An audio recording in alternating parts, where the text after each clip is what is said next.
안녕하세요, 청취자 여러분들. 저는 아웃도어 매장을 운영하고 있는 40대 주부입니다.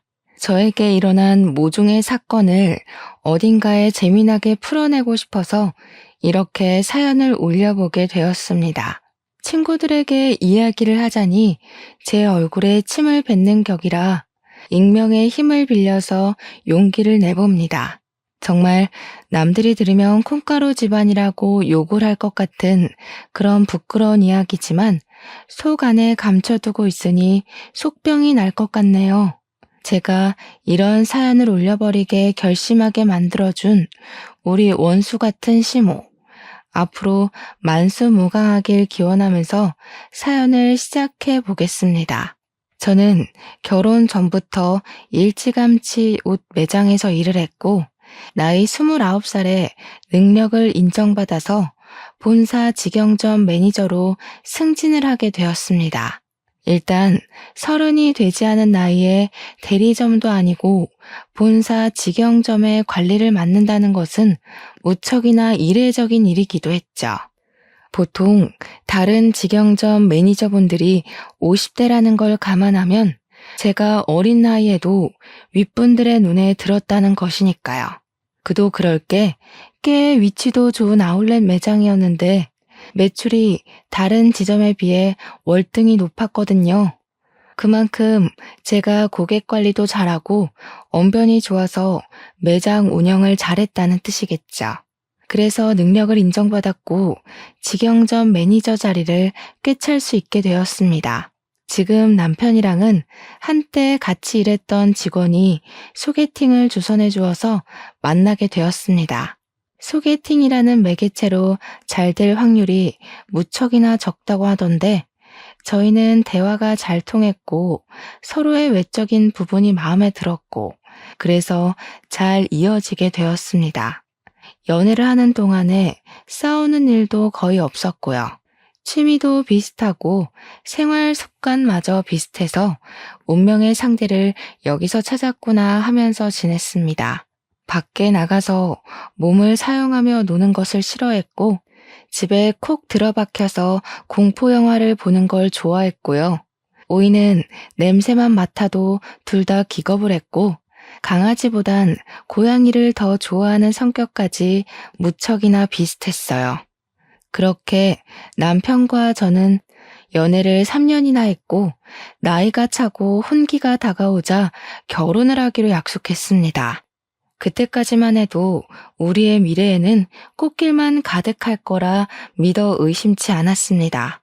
성품이 바르고 심성이 착한 남편에게 그런 시어머니가 존재할 거라는 생각을 전혀 하지 못했기 때문이죠.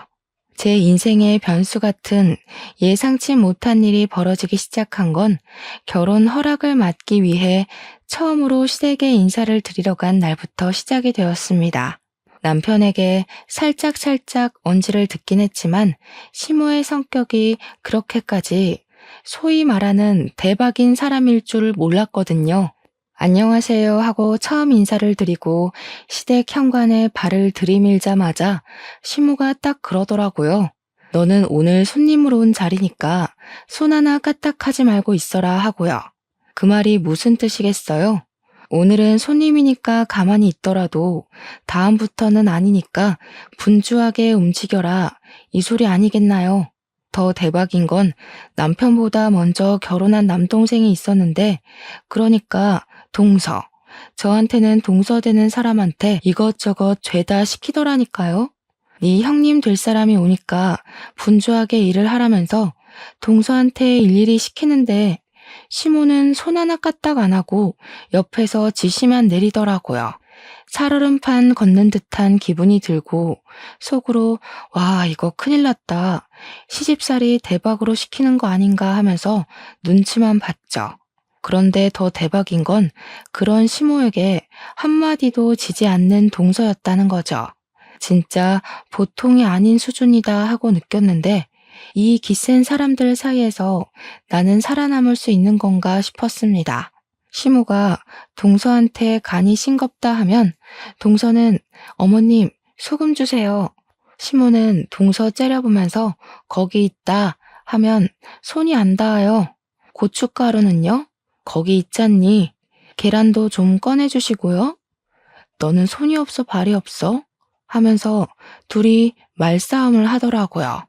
시모가 이래라 저래라 하면 동서는 그거 주세요, 저거 주세요 하고 시모가 네가 직접 가져가라 하면 동서는 저 그거 어디 있는지 몰라요 하고 둘이 무슨 꽁트 찍는 것처럼 대화를 하는데 웃긴 건 동서는 정말 시모를 보조원처럼 부려먹으면서 집안일을 하더라고요. 그 정도면 누가 누구 수발을 들고 있는 건지 헷갈릴만 하더라고요. 저는 그 사이에서 약간 체하는 기분을 느끼며 이 난간을 어찌 헤쳐가야 할까 고민을 했죠. 다행스럽게도 동서가 아주 쿨한 성격을 가진 여자였다는 거죠. 밥 잘 먹고 이야기 잘 나누고 집에 간다고.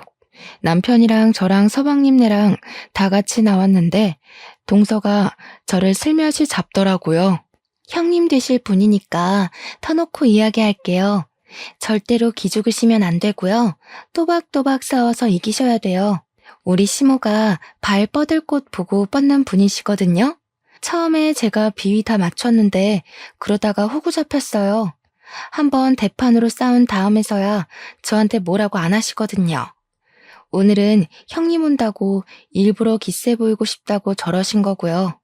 평소에는 저한테 한마디도 못 하시거든요. 그니까 형님도 저처럼 드세게 나가셔야 돼요. 어려우면 연락 주시고요. 그렇게 자기 할 말 쏙 하고 가더라고요. 순간 제 머릿속에 시모를 들이받으라고? 이게 무슨 콩가루 같은 이야기지? 했어요. 동서가 정말로 저를 걱정해서 말해주었던 진심이라는 걸 그때는 잘 몰랐죠. 그 이후에 상견례를 했고 양가가 서로 합의 잘 이루어진 상태로 결혼 준비를 끝냈고 무난한 결혼식을 올리게 되었습니다. 근데 보통 결혼식 하는 날 신부 대기실에는 신부 지인들만 들어오지 않나요? 친구들이랑 이야기하고 사진 찍고 그러고 있는데 시모 지인들이 싹 들어와서는 저한테 돗대기 시장처럼 시끄럽게 말을 시키는 거예요. 며느리가 아웃도어 매장을 운영한다고? 하면서 자기네들이 시모의 산악 동호회 친구들이라고 하더라고요. 우리 시모 취미가 산을 타는 것이었는데 아웃도어 매장을 운영하는 며느리가 들어왔다고 싸게 살 수 있다고 자랑을 하셨나 보더라고요. 옷을 좀 할인해달라고 일부러 찾아와서 저한테 말을 건 것이었죠. 제가 운영하고 있는 매장이 직영점이라서 본사에서 내려온 할인율만큼만 할인을 해줄 수가 있었거든요. 기본적으로 아울렛 매장이라 깔리고 들어가는 할인율도 있었고요. 저는 뭐 땅 파서 장사하는 것도 아닌데 제가 맘대로 할인을 해줄 순 없죠. 굳이 신부 대기실까지 찾아와서 할인 이야기 꺼내고 가는 시모 지인들도 무척이나 별로였어요. 그거 하나 딱 찝찝한 거 남기고 결혼식 잘 하고 저희는 바로 신혼여행지로 떠났습니다. 남편과 저는 평소에 가볼 수 없는 곳으로 신혼여행을 가자고 약속을 했고 그 장소는 바로 약속의 땅 뉴질랜드였습니다. 뉴질랜드가 워낙 자연 경관이 거대하고 멋있고 또 산을 걷는 트레킹이 유명한 나라잖아요. 남편이랑 같이 트레킹 관광을 나섰는데 거기서 엄청 좋은 트레킹화를 팔고 있더라고요. 큰 마음 먹고 제 거랑 남편 거 사면서 시모가 산악 동호회를 한다고 했으니까 시부모님 드릴 신발도 한 켤레씩 샀습니다. 당연히 한국까지 전화를 해서 신발 사이즈 물어보고 샀죠. 귀국을 해서 시댁에 신발을 딱 가져가니까 시부가 너무 마음에 든다고 좋아하시더라고요. 근데 시모는 약간 마음에 안 든다는 식으로 삐죽거리면서 시부한테 그러더라고요. 당신은 산에 가자고 하는데도 안 가면서 이런 좋은 신발이 왜 필요하냐고요. 시부가 아니 뭐 산 탈 때만 신는 신발인가? 그냥 신고 다니면 되지 하니까 시모가 저를 보면서 색이 이거밖에 없었니? 이러는 겁니다. 아웃도어 매장 한다는 애가 신발색을 이런 갈색으로 골라오면 어떡하냐고 등산화 화려한 게 요즘 유행인 거 몰라서 그러냐고 하는 거예요. 몰랐으면 지금이라도 자기 말 듣고 화려한 운동화로 매장에 있는 거 다 바꾸라며. 핑크색, 노란색 이런 거 없었냐고. 계속 갈색이 뭐야 갈색이 하시더라고요. 그래서 제가 뭐 대충 대꾸했죠. 갈색이어야 더러워져도 별로 티가 안 나죠 하면서요. 산 한 번 타면 신발이 얼마나 더러워지는데 노란색, 핑크색 타령을 하고 있나 싶었습니다. 그러더니 신발을 한번 신어보더니 너무 꽉 맞는 거 아니냐고 한 사이즈 더 큰 걸로 사오지 그랬냐고 타박을 하시대요. 사왔는데도 구시렁거릴 일인가 싶었습니다. 그것도 뉴질랜드에서 사온 거라 교환이나 환불이 될 리도 없는데 참. 근데 그 순간 갑자기 동서의 말이 생각나더라고요. 따박따박 말대꾸를 하라고 했던 거요. 그래서 시모한테 웃으면서 이야기를 건넸죠. 마음에 안 드시는 거냐고요. 그러니까 시모가 냉큼 좋기는 한데 너네 매장에도 좋은 거 있지 않니? 핑크색. 이러시대요. 느낌이 딱 오더라고요. 이 신발도 가지고 매장에 들어온 새 신발 하나 더 챙기려는 속셈이구나 싶었던 거죠. 그래서 저는 눈치 없는 애처럼 그 신발 마음에 안 드시면 그냥 저 달라고 했어요. 제가 2개 신겠다고요. 그러고는 셀쭉하게 말했죠. 선물을 해드려봤자 불평만 하시니까 다음부터는 챙기지 말아야겠다 하고요. 시모가 저한테 뭘 그렇게까지 이야기를 하냐고 우리 매장에 있는 신발 하나 더 얹어주면 되는 거 아니냐고 하더라고요. 그래서 매장에 있는 신발 5% 할인해드리겠다고 하니까 가족끼리 신발 하나 못 주냐고 구시렁구시렁.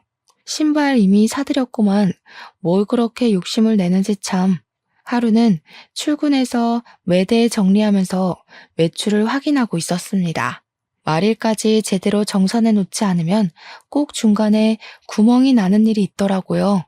이리저리 매출 전표 보면서 재고랑 같이 확인하고 있는데 시끌벅적한 소리가 입구에서부터 들리더라고요.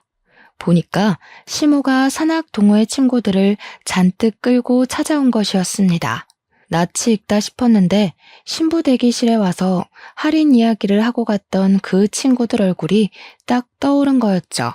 저한테 매장 구경 좀 하러 왔어 하더니 바람막이 입어보고 획 던지고 모자 써보고 뒤집어서 놓고 신발까지 신어보고 난리를 치더라고요.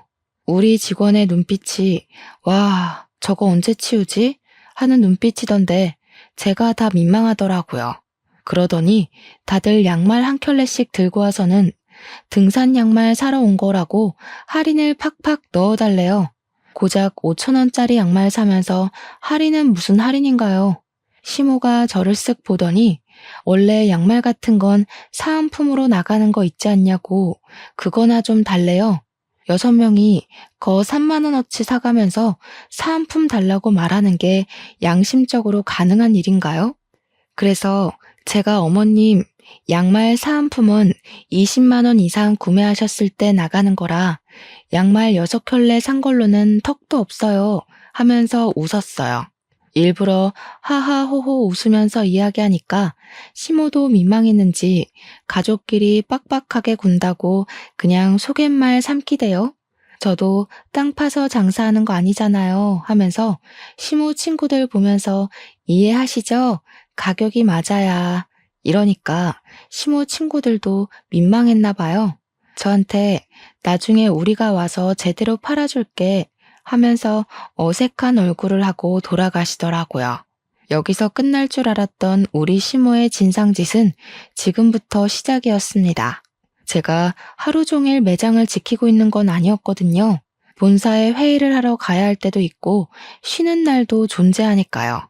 일이 좀 있어서 이틀 연속으로 매장에 출근을 하지 못했는데 제가 출근을 하니까 직원이 저한테 쪼르르 달려오더니 곤란한 듯 말을 하더라고요. 무슨 일 있었냐고 진상 손님 왔었냐고 물어봤더니 반품이 들어왔는데 제 가족분인 것 같다고 조심스럽게 이야기를 하는 거예요. 내가 누구? 하고 물어보니까 시어머니요 하면서 이야기를 하는데 제가 없을 때 왔다 간 건가 싶더라고요. 직원이 저한테 제가 없을 때 와서 바람막이를 하나 사갔다가 다음날 바로 반품을 했는데 택은 그대로 있지만 옷이 너무 더럽다는 겁니다. 순간 그게 무슨 소리인가 싶어서 옷 상태를 보려고 반품 들어온 물건을 확인하는데 옷이 진짜 새 옷이 아니었어요. 옷을 사가서 바로 입고 등산을 갔다가 그대로 환불이라도 한 건지 옷에서 땀 냄새가 나는 거예요. 그래서 직원한테 설마 이거 취소해줬냐고 물어보니까 직원이 난처하다는 얼굴로 자기가 매니저 시어머니라고 박박 우기면서 제가 해주라고 했다고 했대요. 그러면서 어떡해요? 저 실수한 거예요? 하는데 직원이 무슨 잘못이 있겠어요? 아니라고 괜찮다고 하고 곧 제가 떠안게 됐죠. 퇴근하자마자 옷을 들고 시댁에 가서 시모한테 획 던졌어요.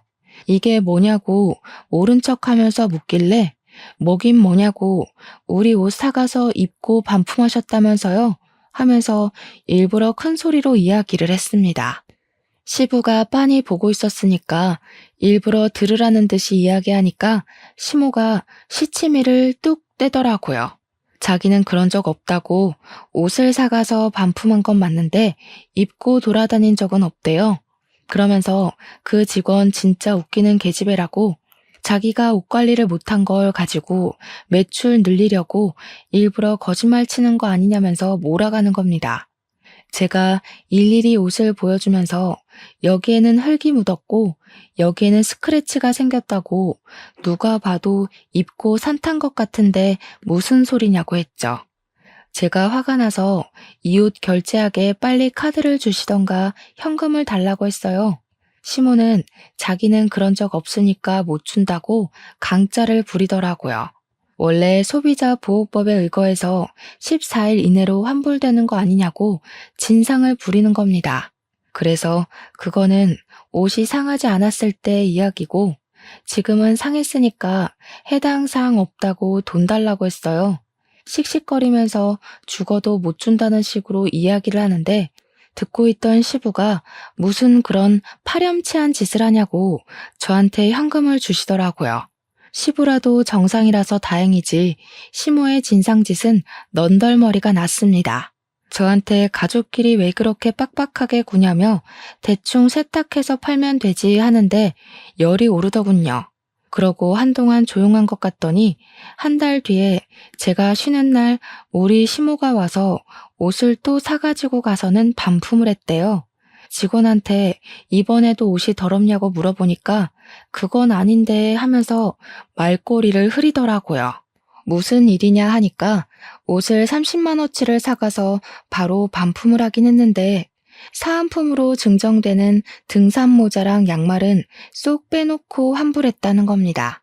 그거는 사은품이니까 자기 거 아니냐고 사은품까지 반납을 해야 하는 거냐 어차피 증정품 아니냐 하면서 안 주더래요. 양말하고 모자는 이미 자기가 신었으니까 그냥 자기가 갖겠다고 하면서 매니저 시어머니야 했다는 겁니다. 당연히 그 말을 듣는데 제가 열이 받지 않겠습니까? 또 시댁으로 찾아갔죠.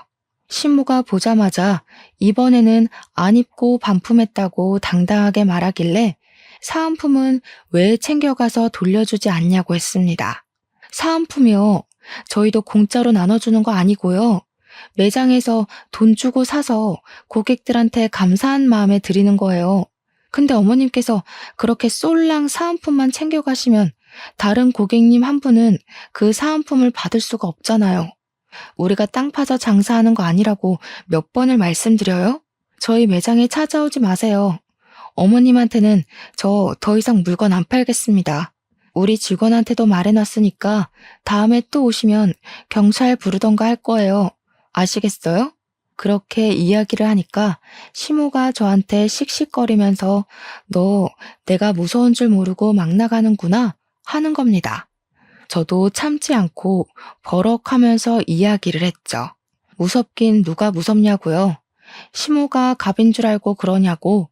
나한테 무서운 건 우리 회사 사장님 말고 없다고. 이러다가 내가 잘리게 생겼는데 뭐가 어쩌고 어째요? 하면서요. 일부러 시모 자존심 상하라고 내가 시모 아들보다 돈 더 많이 번다고 고작 중소기업 과장이 나보다 더 능력이 있겠냐, 뭐가 있겠냐고요, 했죠. 시모도 지지 않고 저한테 지금 우리 아들 무시하냐고 소리를 지르길래 시모가 잘하면 내가 무시할 일이 뭐가 있겠냐고 맞받아쳤어요.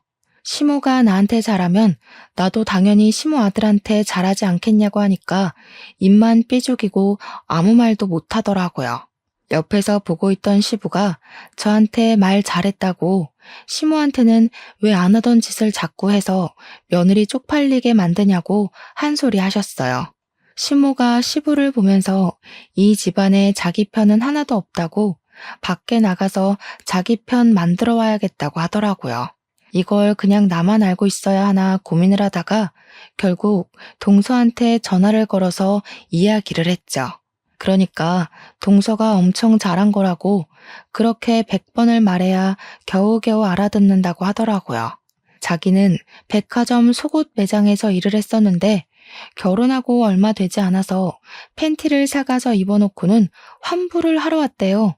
동서가 입던 팬티는 환불 안 된다고 고래고래 소리치면서 이야기를 했더니 그제야 쪽팔린 줄 알고 돌아갔다고 했대요. 백화점 매장에 블랙 컨슈머로 등록까지 시키고 백화점에서 따로 관리 대상으로 분류하게 했더니 그제야 찾아오지 않더라며. 와, 너무 충격적이지 않나요? 입던 팬티를 환불하러 오는 게 말인지 방귀인지 상상 초월이었습니다. 그렇게 제 말을 잘 알아들은 줄 알았던 시모는 제가 쉬는 날 골라서 또 매장에 찾아왔더라고요. 도대체 어디에 신복을 숨겨놓은 건지 제가 쉬는 날은 기가 막히게 알고 찾아오더라고요. 이번에는 남성용 등산화랑 남성용 등산용품을 몇 개 사가길래 직원이 주시하고 있었다고 하더라고요. 근데 의외로 환불이 들어오지 않았고 가격도 후려치지 않고 제값 주고 사갔다고 이야기를 하더라고요. 그래서 저는 시모가 웬일이지 남성용 등산용품은 왜 사간 거지 싶었죠. 시부가 등산에 취미가 없어서 시모 혼자 친구들이랑 다니는 거였거든요. 이제 시부도 등산을 가나 싶어서 부부가 같이 취미 생활을 하시려나 보다 이건 좀 부럽다 하면서 생각을 했죠.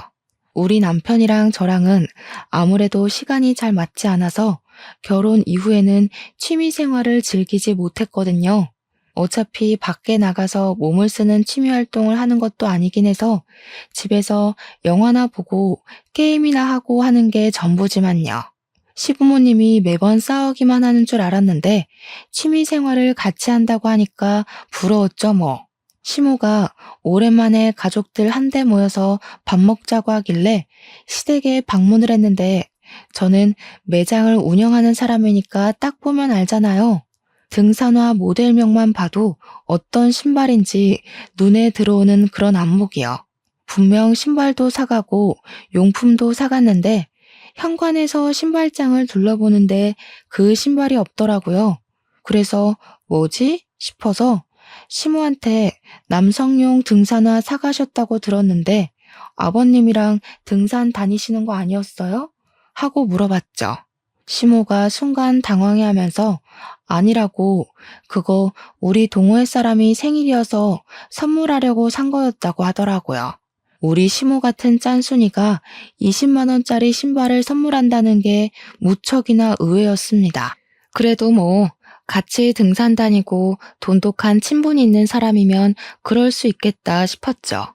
근데 사건이 와장창 터지고 만 것입니다. 2달 뒤에 시부가 남편한테 연락을 해서는 신세한탄을 하면서 시모랑 이혼을 하기로 했다고 통보를 했대요. 그 이야기를 전해 들은 저와 서방님네는 놀래서 시댁으로 찾아갈 수밖에 없었죠. 두 분이 방금 전까지 싸운 건지 씩씩거리면서 문을 열어주는데 남편이 다짜고짜 이혼이 무슨 소리냐고 물어봤어요. 그러니까 시부가 부들부들 떨면서 네 엄마 바람났다 하면서 사진을 보여주더라고요.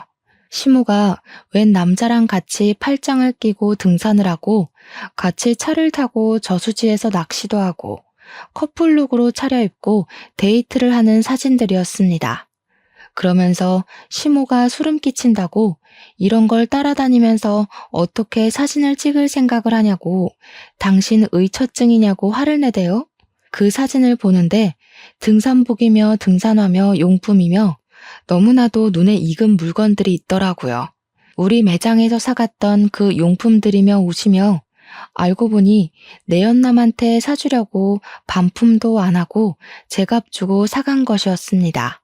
제가 어이가 없어서 이거 다 저희 매장에서 사간 물건이네요 하니까 시모가 뭘 그런 걸 입 밖으로 꺼내냐면서 성질을 부리더라고요. 시부가 눈 돌아가지고 당신 미쳤냐고 며느리 매장에서 내연남 줄 선물을 사가? 이러더라고요. 당장 이혼하자고 당신 같은 여자랑 하루도 더 살고 싶지 않다고 진절머리를 치셨습니다. 그러자 시모가 놀래서 아니 당장 자기 보고 어딜 가서 살라고 이혼을 하자는 거냐고 소리를 꽥 지르니까 시부가 자기 알 바 아니래요. 내연남 집에 가서 살든 밖에 나가서 얼어 죽든 마음대로 하자고 당장 우리 집에서 나가라고 내연남이 호랩이라며 하더라고요. 그 집 가서 엄마 노릇하면서 하하호호 살면 되겠네 하는데 부부싸움 살벌하게 하시는 거 있죠? 시모가 자기가 못할 것 같냐면서 자식들이 말리기도 전에 짐을 싸서 획 나가버렸어요. 물론 아무도 말릴 생각이 없긴 했지만요. 남편이고 도련님이고 시모의 바람이 무척이나 충격이었나 보더라고요. 결국 두 분 나이 67세에 협의 이혼을 했고요. 위자료랑 재산 분할은 그냥 없는 셈 치고 이혼만 하기로 했다고 하셨습니다. 그리고 정말 충격적이게도 시모는 진짜 내연남의 집에 들어가서 살림을 차렸다는 겁니다.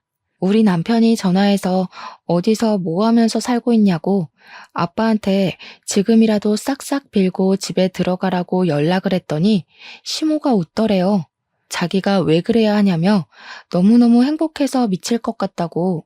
더 충격적인 건 내연남의 딸을 우리 딸 하면서 부른다는 겁니다. 우리 딸이랑 데이트도 하고 딸 키우는 재미가 있다면서 너도 새아빠 한번 만나볼래? 하면서 남편한테 이야기를 했대요. 남편이 식겁을 해가지고 누가 새아빠냐고 화를 내니까 자기랑 내연남이 결혼하면 너한테 새아빠 되는 거지 했대요. 남편은 우리 엄마가 그런 사람인지 몰랐다면서 충격에 부들부들 떨었죠. 그런데 더 충격적인 건 아직 남아 있습니다. 시모가 어느 날 우리 부부하고 서방님네 부부를 불러서 같이 밥 먹자고 식당에 데려가셨어요. 좀 고급진 그런 식당 있잖아요. 룸으로 딱딱 막혀있는. 불러서 나갔더니 거기에 시모만 있는 게 아니라 웬 여자랑 시모 내연남이 떡하니 자리 잡고 있더라고요. 시모가 그 여자애한테 인사하라고 너네 오빠랑 올케 언니들이야 하면서 우리 보고는 얘가 신우되는 아이니까 친하게 지내라고 하는 겁니다. 우리 넷은 자리에 앉지도 못하고 어이가 없어서 숨만 쉬고 있었는데 시모가 그러더라고요. 오늘 너네 새아버지 생신이시거든. 자식들하고 며느리하고 자랑도 좀 할 겸 친해지라고 불렀어.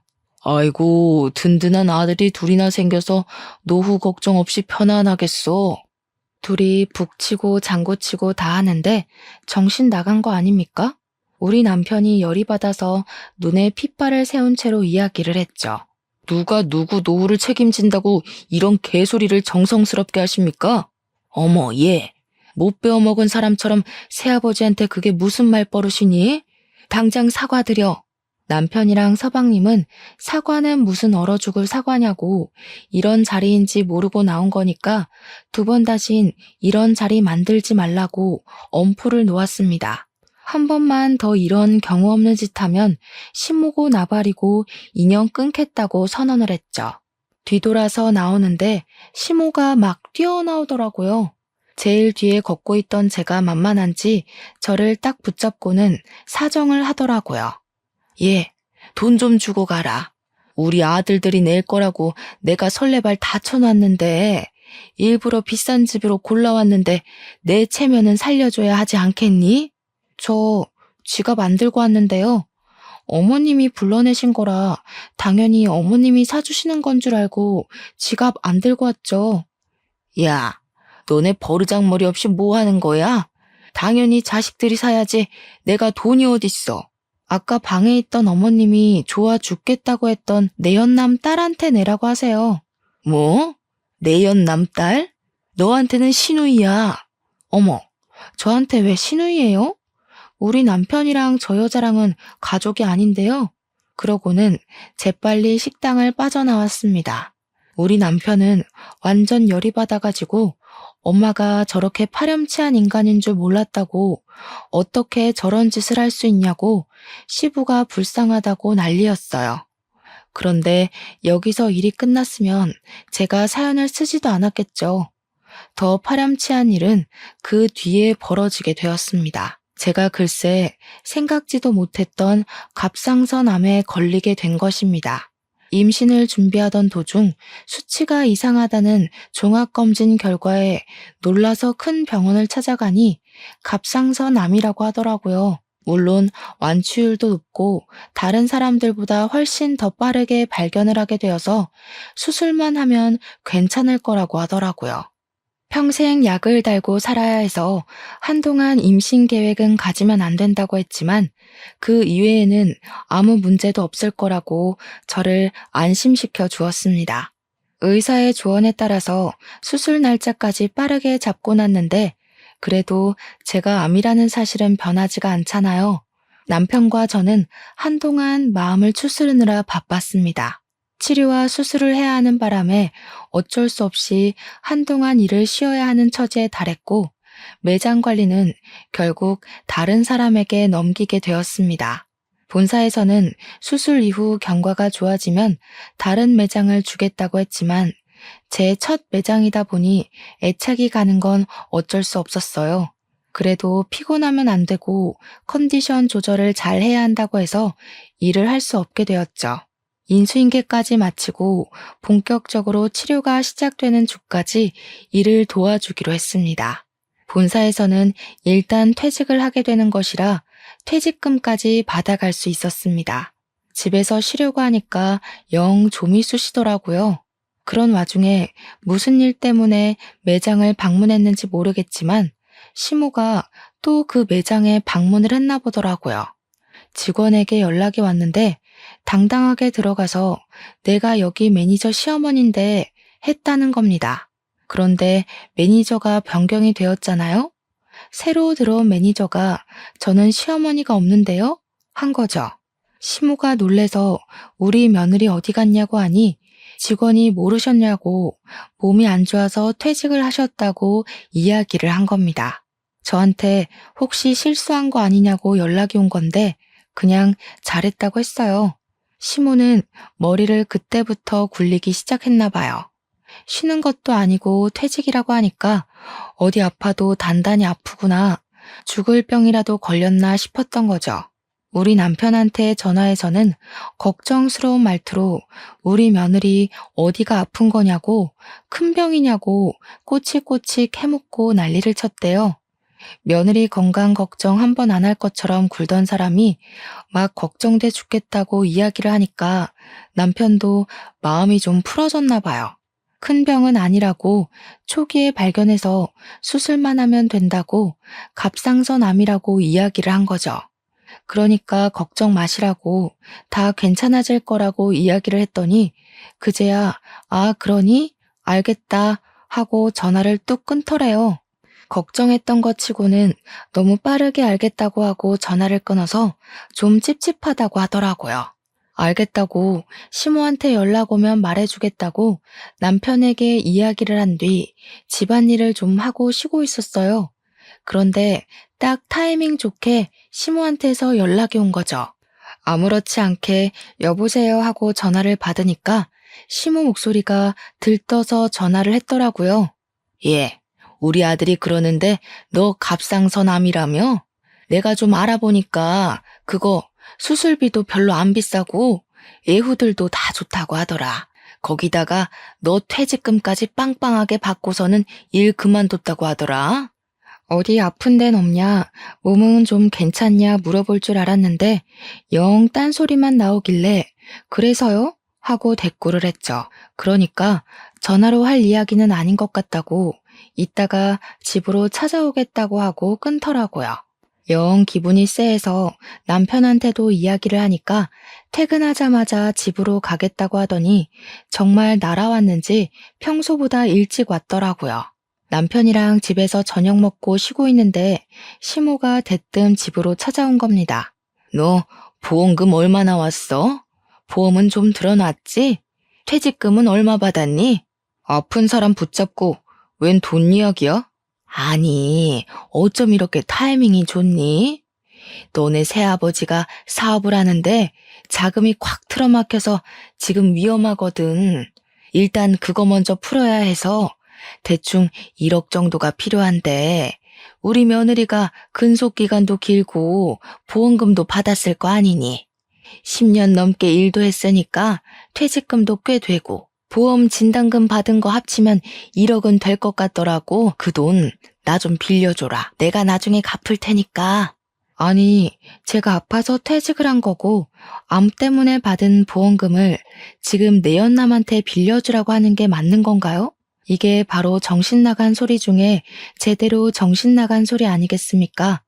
저는 어이가 없어서 바로 시모한테 세게 들이박았습니다.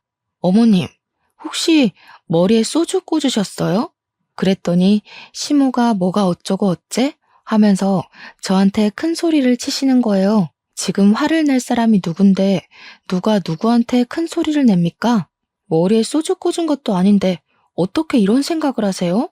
다른 것도 아니고 제가 암에 걸려서 투병을 시작했는데 보험금을 달라고요? 그것도 저한테는 생판남이나 다름없는 어머님 내연남 사업 자금을 위해서요? 예, 생판남은 무슨 남이니? 이 일만 해결하면 우리 결혼할 거야. 그럼 너한테도 새 시아버지가 되는 거 아니겠니? 어떻게 내연남이라고 할 수 있어? 어머님이 바람 피우신 건 맞잖아요. 지금도 어쨌든 호적 정리도 안 돼서 그냥 단순 동거남인 거고요. 그 나이 먹고 아픈 며느리한테 이런 말 하는 거 부끄럽지도 않으세요? 저 같으면 쪽팔려서라도 이런 부탁 못할 것 같아요. 제 말이 끝나기 무섭게 남편이 부들부들 떨더라고요. 시모한테 목소리 쫙 내리깔고 이야기를 하는데 처음 보는 남편의 모습이어서 너무나도 놀랬습니다. 섬뜩하리만치 목소리를 내는데 진짜 사신이 나타난 기분이었어요. 엄마, 나 진짜 엄마한테 너무나도 실망이 크다. 바람을 피웠다고 했을 때만 해도 아빠한테도 어느 정도 책임이나 잘못이 있을 거라고 생각했어. 아빠는 항상 돈을 번다고 바빴고 엄마는 외로움을 견디지 못하는 사람이었으니까. 근데 지금 생각해보니까 아니야. 그래, 아닌 것 같아. 예, 네 아버지가 나한테 관심이라도 줬으면 내가 바람을 피웠겠니? 그 인간은 나를 그냥 집 지키는 집 요정 정도로만 취급했다. 아니, 엄마는 그냥 탐욕스러운 사람인 거고 엄마만 생각하는 아주 이기적인 사람이었던 거야. 난 더 이상 엄마를 엄마라고 생각하지 않고 살 거야. 어떻게 우리 와이프 병원비를 아니 목숨값을 내놓으라고 당당하게 말을 할 수 있어? 이제 내 집에서 나가줘.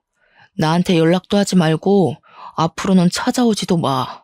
아니, 내가 먹고 튄다고 했니? 그거 갚겠다고 했잖아. 보증이라도 서줘? 공중이라도 설까? 나가라고. 꼴도 보기 싫다고 했잖아. 내가 엄마 자식이라는 게 부끄럽다니까? 남편이 시모를 향해서 소리를 꽥 지르면서 눈에 핏발을 세우고 이야기를 했습니다. 생전 소리 한번 지르지 않던 아들이 자기를 향해서 소리를 지르니까 시모가 많이 놀란 것 같더라고요. 아니, 왜 소리를 지르고 그러냐면서 자기도 이제 너를 자식으로 생각 안 하고 살 거라고 괜히 자존심을 부렸어요. 더럽고 치사하다고 끝까지 구시렁거리면서 집 밖으로 나가더라고요.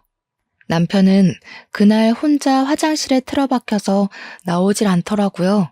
저한테 보여주기 부끄러운 모습이었는지 제가 잠자리에 들고 나서야 나와서 자더라고요. 조금 울었는지 다음날 눈이 부어 있던데 저도 남편이 얼마나 수치스럽고 화가 날지 가늠이 돼서 더 이상 말을 꺼내지 않았습니다. 아무리 그래도 친모가 그런 식으로까지 나올 거라고는 생각도 못했겠죠.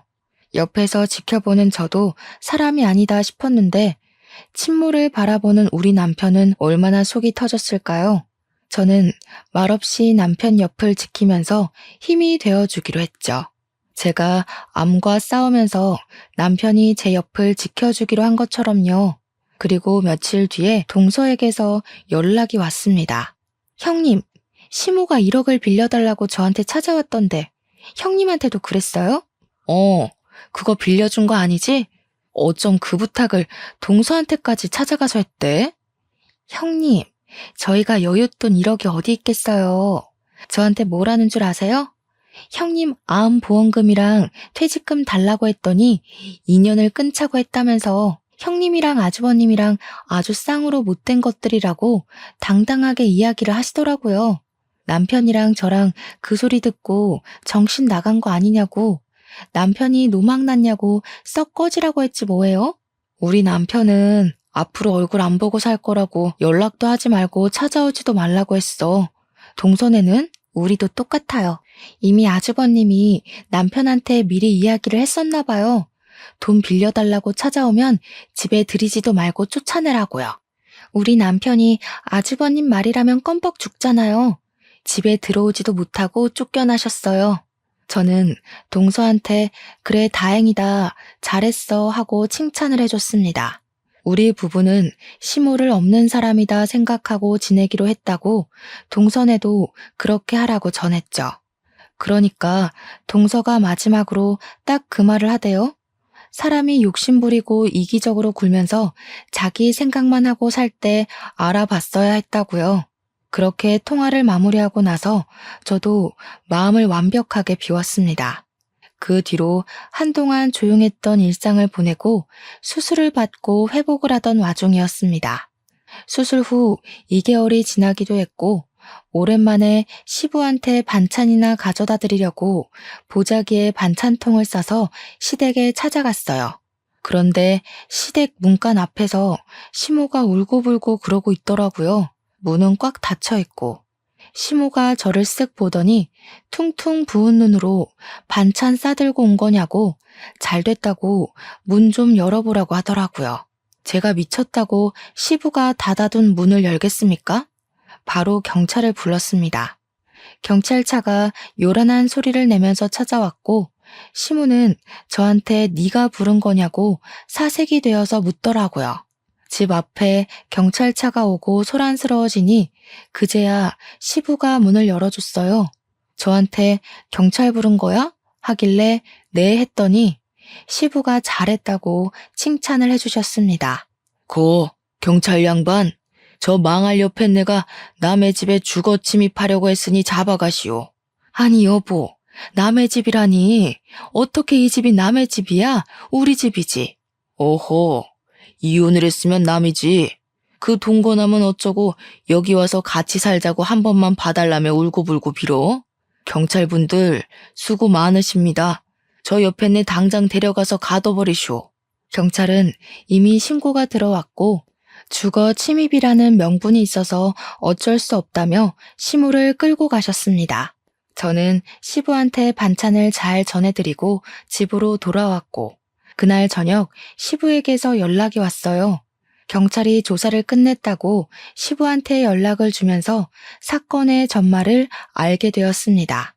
시모는 결국 1억을 구하지 못했고 내연남은 시모한테 온갖 난리를 떨면서 쫓아냈다고 하더라고요.